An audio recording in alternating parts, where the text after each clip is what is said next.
Chronicles of Narnia, The Lion, the Witch, and the Wardrobe by C.S. Lewis, Chapter 7, A Day with the Beavers. While the two boys were whispering behind, both the girls suddenly cried, "Oh!" and stopped. "The robin!" cried Lucy. "The robin! It's flown away!" And so it had, right out of sight. "And now what are we to do?" said Edmund, giving Peter a look which was as much to say, "What did I tell you?" "Shh! Look!" said Susan. "What?" said Peter. "There's something moving among the trees over there to the left." They all stared as hard as they could, and no one felt very comfortable. "There it goes again," said Susan presently. "I saw it that time too," said Peter. "It's still there. It's just gone behind that big tree." "What is it?" asked Lucy, trying very hard not to sound nervous. "Whatever it is," said Peter, "it's dodging us. It's something that doesn't want to be seen." "Let's go home," said Susan, and then, though nobody said it out loud, everyone suddenly realized the same fact that Edmund had whispered to Peter at the end of the last chapter. They were lost. "What's it like?" said Lucy. It's a kind of animal," said Susan, and then, look, quick, there it is." They all saw it this time, a whiskered furry face, which had looked out at them from behind a tree. But this time it didn't immediately draw back. Instead, the animal put its paw against its mouth, as humans put their finger on their lips when they are signaling you to be quiet. Then it disappeared again. The children all stood holding their breath. A moment later the stranger came out from behind the tree, glanced all around as if it were afraid someone were watching, and said, "Hush!" made signs to them to join it in the thicker bit of wood where it was standing, and then once more disappeared. "I know what it is," said Peter. "It's a beaver. I saw the tail." "It wants us to go to it," said Susan, "and it's warning us not to make a noise." "I know," said Peter. "The question is, are we to go to it or not?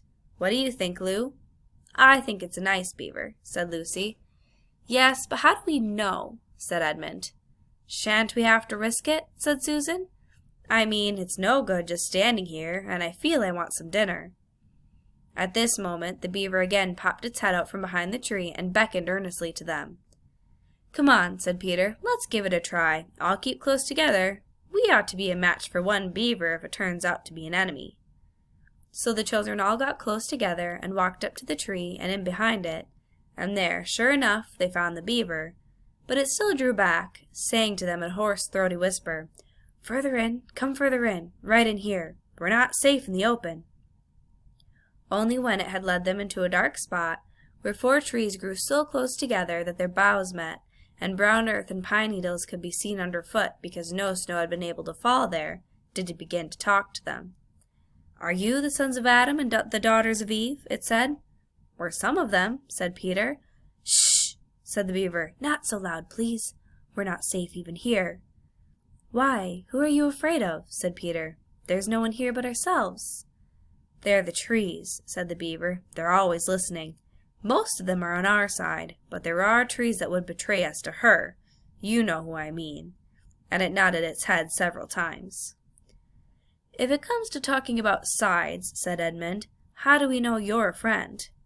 "Not meaning to be rude, Mr. Beaver," added Peter, "but you see, we're strangers." Quite right," said the beaver. "Here's my token." With these words it held up to them a little white object. They all looked at it in surprise, till suddenly Lucy said, "Oh, of course, it's my handkerchief, the one I gave to poor Mr. Tumnus." "That's right," said the beaver. "Poor fellow. He got wind of the arrest before it actually happened, and handed this over to me. He said that if anything happened to him, I must meet you here and take you on to—" Here the beaver's voice sank into silence, and it gave 1 or 2 very mysterious nods. Then, signaling the children to stand as close around it as possibly could, so that their faces were actually tickled by its whiskers, it added in a low whisper, "They say Aslan is on the move, perhaps has already landed." And now a very curious thing happened. None of the children knew who Aslan was more than you do, but the moment the beaver had spoken these words, everyone felt quite different. Perhaps it has sometimes happened to you in a dream, that someone says something which you don't understand, but in the dream it feels as if it had some enormous meaning, either a terrifying one which turns the whole dream into a nightmare, or else a lovely meaning too lovely to put into words, which makes the dream so beautiful that you remember it all your life and are always wishing you could get into that dream again. It was like that now. At the name of Aslan, each one of the children felt something jump in its inside. Edmund felt a sensation of mysterious horror. Peter felt suddenly brave and adventurous. Susan felt as if some delicious smell or some delightful strain of music had just floated by her. And Lucy got the feeling you have when you wake up in the morning and realize that it is the beginning of the holidays or the beginning of summer. "And what about Mr. Tumnus?" said Lucy. "Where is he?" "Shh!" said the beaver. "Not here. I must bring you to where we can have a real talk, and also dinner." No one except Edmund felt any difficulty about trusting the beaver now, and everyone, including Edmund, was very glad to hear the word dinner. They therefore all hurried along behind their new friend, who led them at a surprisingly quick pace, and always in the thickest parts of the forest, for over an hour. Everyone was feeling very tired and very hungry when suddenly the trees began to get thinner in front of them, and the ground began to fall steeply downhill. A minute later they came out under the open sky, the sun was still shining, and found themselves looking down on a fine sight. They were standing on the edge of a steep, narrow valley, at the bottom of which ran, at least it would have been running if it hadn't been frozen, a fairly large river. Just below them a dam had been built across this river, and when they saw it, everyone suddenly remembered that of course beavers are always making dams, and felt quite sure that Mr. Beaver had made this one. They also noticed that he now had a sort of modest expression on his face, the sort of look people have when you are visiting a garden they've made or reading a story they've written. So it was only common politeness when Susan said, "What a lovely dam!" And Mr. Beaver didn't say hush this time, but merely a trifle, and it isn't really finished. Above the dam there was what ought to have been a deep pool, but was now, of course, a level floor of dark green ice. And below the dam, much lower down, was more ice, but instead of being smooth, this was all frozen into the foamy and wavy shapes in which the water had been rushing along at the very moment when the frost came. And where the water had been trickling over and spurting through the dam, there was now a glittering wall of icicles, as if the side of the dam had been covered all over with flowers and wreaths and festoons of the purest sugar.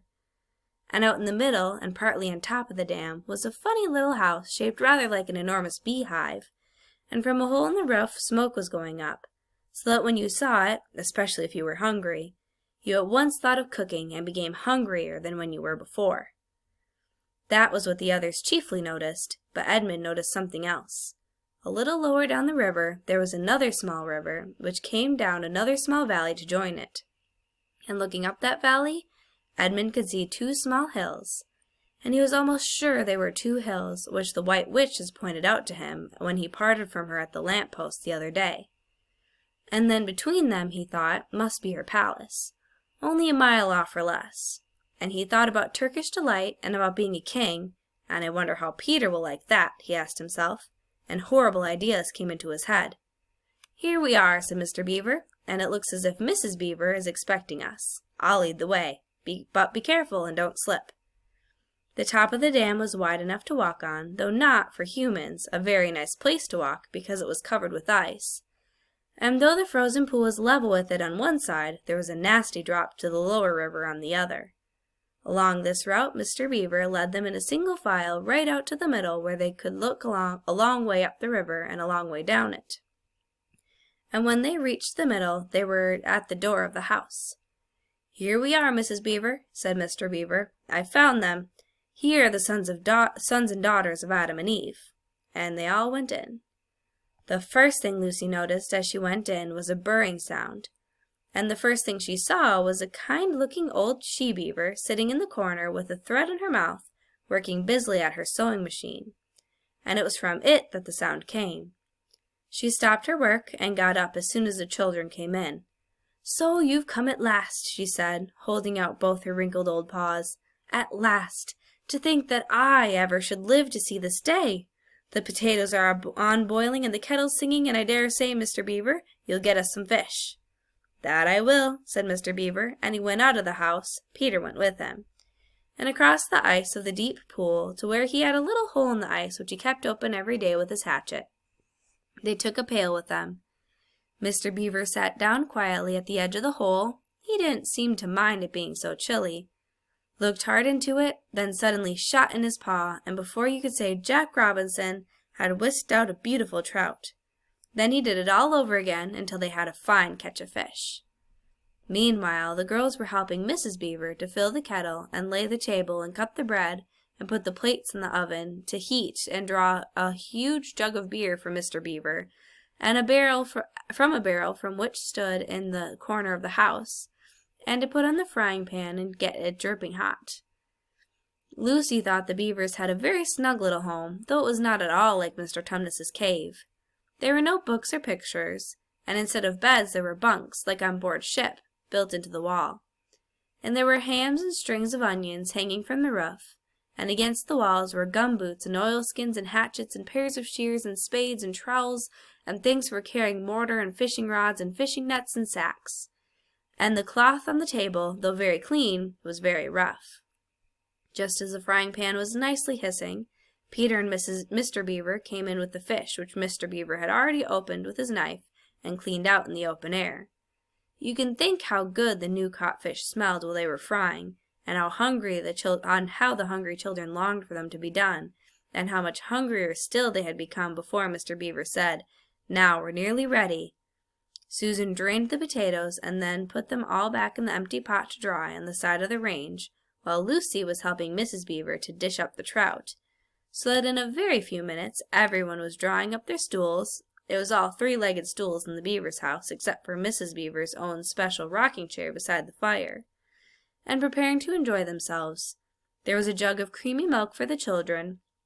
Mr. Beaver stuck to beer, and a great lump of deep yellow butter in the middle of the table, from which everyone took as much as he wanted to go with his potatoes. And all the children thought, and I agree with them, that there's nothing to beat good freshwater fish, if you eat it when it has been alive half an hour ago and has come out of the pan half a minute ago. And when they had finished the fish, Mrs. Beaver brought unexpectedly out of the oven a great and gloriously sticky marmalade roll, steaming hot, and at the same time moved the kettle onto the fire, so that when they had finished the marmalade roll, the tea was made and ready to be poured out. And when each person had got his or her cup of tea, each person shoved back his or her stool so as to be able to lean against the wall and give a long sigh of contentment. "And now," said Mr. Beaver, pushing away his empty beer mug and pulling his cup of tea towards him, "if you'll just wait till I've got my pipe lit up and going nicely, why now we can get on to business. It's snowing again," he added, cocking his eye at the window. "That's all the better, because it means we shan't have any visitors. And if anyone should have been trying to follow you, why, he won't find any tracks."